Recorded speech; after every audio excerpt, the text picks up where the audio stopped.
Get ready for the ultimate collection of crazy goofs, bloopers, and fun trivia facts from Gunsmoke, the longest running western on primetime television. See if you can spot this goof from the Season 7 episode, A Man a Day. What are you talking about? Look up into the sky, Chester. Airplanes didn't exist in the Old West. Now what I love to do is actually weave goofs like this into the story, and then it becomes like the Twilight Zone. Of course, Dennis Weaver was on a famous Twilight Zone episode called Shadow Play. Maybe he's still dreaming. You only sleep and dream because I dream you that way. Advising to leave town. On the next plane.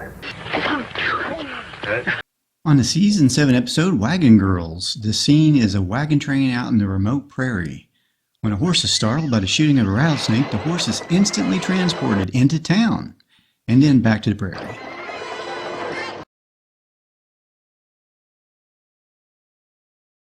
Also worth mentioning in this episode, Matt Dillon stuntman shows up for a quick fight scene. Credentials I give you, I might have need of them. Oh, sure. You already got them. On the episode The Search, a desert windstorm blows in a boom mic along with the dust. Where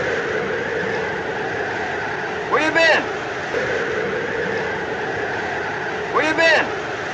Season 8 of Gunsmoke brought aboard a young Burt Reynolds playing a character named Quint, who was a half-white, half-Indian, who on his first introduction to the series vows revenge for his father's murder. With Matt Dillon's help, Quint becomes a law-abiding citizen of Dodge for 3 seasons and 50 episodes.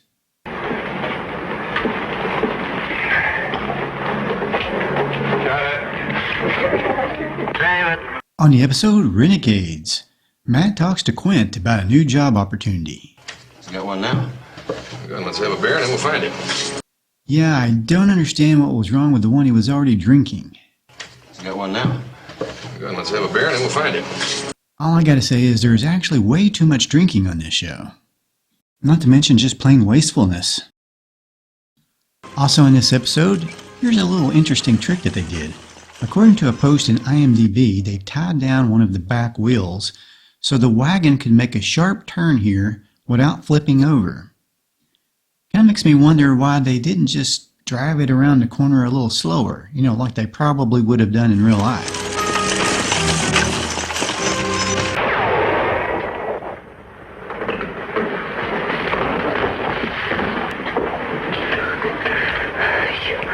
You killed him.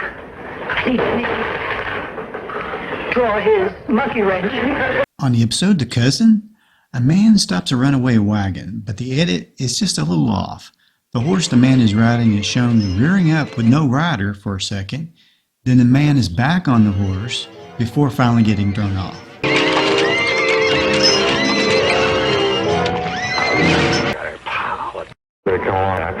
Hey, there's no ice cream on a stick in the West.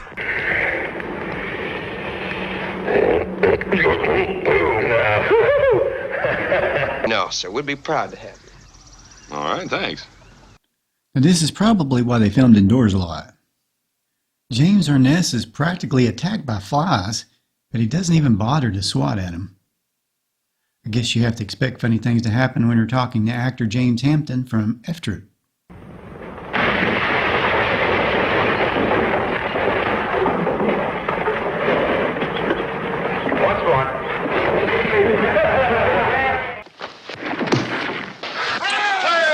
On the episode Bad Lady from Brookline, Claude Akins gets into a fight with Matt Dillon. Or at least his stunt double does, who doesn't look a thing like him.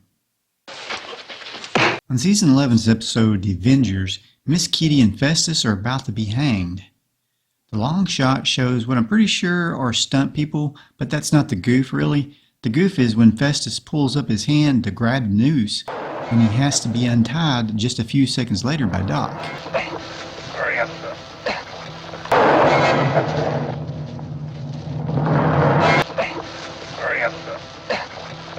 After years in black and white, Season 12 was the first to be in color back in 1966. Action? Miss Nolan, are you aware of the severe penalties for obstructing justice?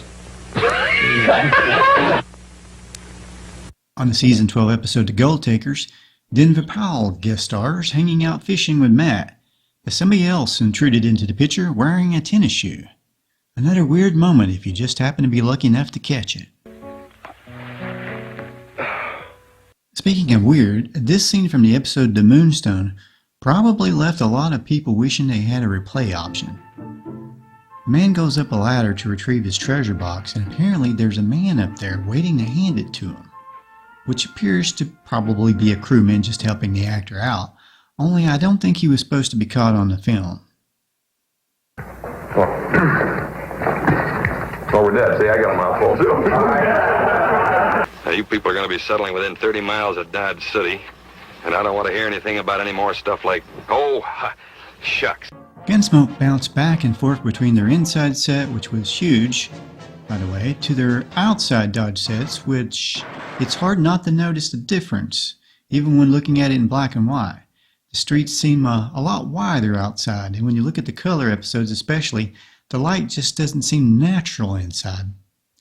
Filming indoors had its advantages though, such as controlling the environment, going from day to night by the flick of a switch, better audio, no outside noises like wind or airplanes getting away, and less chance of attacks by flies. They did have a lot of work replacing the dirt on the inside sets, with all the horses doing their thing. It's kind of like a giant cat litter box. Get out of Dodge. Despite the fact that Gunsmoke ended its original run all the way back in 1975 and its TV movie run in 1994, ever since the Vietnam War era, one phrase continues to be thrown around to this day on movies and TV shows. I said get out of Dodge. That's get out of Dodge or variations thereof. Get out of Dodge. And whenever it's time to get out of a dangerous situation. Let's head back to Dodge for some more goofs. Your money's as good as gone. Believe me. What is that? Take your... Well, it sounds an awful lot like the banker Mr. Drysdale from the Beverly Hillbillies, played by Raymond Bailey. Now, strangely enough, years before he was a stingy banker, in this 1955 episode of Gunsmoke, Bailey played a man known for tall tales that feels obligated to try and warn Dodge about a crooked banker. Coincidence? I wonder. No, it couldn't be. Now, strange as that may be, it's not the Goof. The Goof is much stranger. Now, first Matt Dillon is talking to the accused banker in the bank. Then they hear Bailey's character outside yelling. Then we see what looks like Dillon walking up. But then they switch back to the inside of the bank where Dillon is just now heading outside. In there, your money's as good as gone. Believe me. What is that? Take your hand. So how can Matt Dillon be in two places at once? This week's current edition of Make Believe is being shot on location, and that location is the Twilight Zone. Oh, that bitch wouldn't even make good soap. Joe, I brought some coffee here. Give me a little hand for you. In the Christmas-themed episode Magnus, Dodge needed some snow, because it's Christmas. But the snow looks an awfully lot like soap to me, or something similar. You can see it sort of oozing down the side of the building here. It's all gooey and mushy. Whatever it is, it ain't snow. And of course, Gunsmoke was the longest running TV Western of all time, lasting for 20 seasons. I wonder if those two men have really put much thought into standing behind Matt Dillon. I guess it's possible they'd never seen a Western before. Chester is ambushed on the trail of a desperado, so he hightails it back to Mr. Dillon's spot. But apparently he thought he better change his shirt first.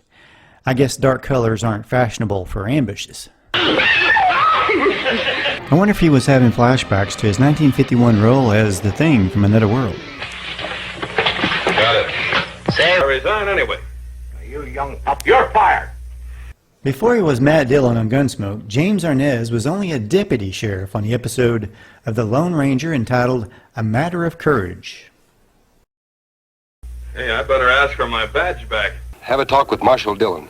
He's a fine peace officer and a friend of mine. No, it couldn't be. So, you are a friend of Marshal Dillon's? In the Lone Ranger episode Canuck, the The Lone Ranger was a friend of Marshal Dillon, but it turned out to be Rory Dillon. What about? You came here to kill me. Why should we? We got nothing against you. Coincidentally, Dennis Weaver also appeared on the episode of The Lone Ranger once as a bad guy on the fourth season episode The Telltale Bullet.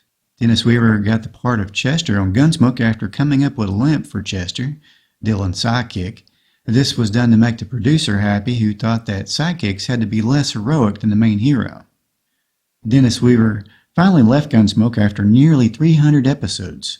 He wanted a chance to play leading roles, and after almost a decade of pretending to have a limp as the character Chester, it was starting to cause him to actually have physical pain, and it affected how he even walked when the camera wasn't rolling. Next, here's a clip from a previous video I did on the Alfred Hitchcock Presents show, featuring the interesting similarities between the episode Weaver did on that show and The Twilight Zone. Dennis Weaver, famous as Chester from Gunsmoke in the Steven Spielberg movie Duel, is also widely known for one amazing 1961 episode of The Twilight Zone that he starred in, entitled Shadow Play. Adam Grant, a nondescript kind of man found guilty of murder and sentenced to the electric chair. You only sleep and dream because I dream you that way. This episode, in my opinion, also seems to be an unintended continuation of his episode a year earlier on Alfred Hitchcock Presents, entitled Insomnia. Coincidentally, Dennis Weaver only appeared on one episode of The Twilight Zone and one episode of Alfred Hitchcock. Each story revolved around nightmares and sleep. It's all connected up somehow. I know that. On Alfred Hitchcock, he has a recurring nightmare about his wife, who died in a fire that he failed to save her from. And there was an absolute furnace. For all I know, Linda was already dead. On the Twilight Zone episode, he has a recurring nightmare that he dies on an electric chair. What if Weaver's character on the Twilight Zone was condemning himself for what his character did on Alfred Hitchcock?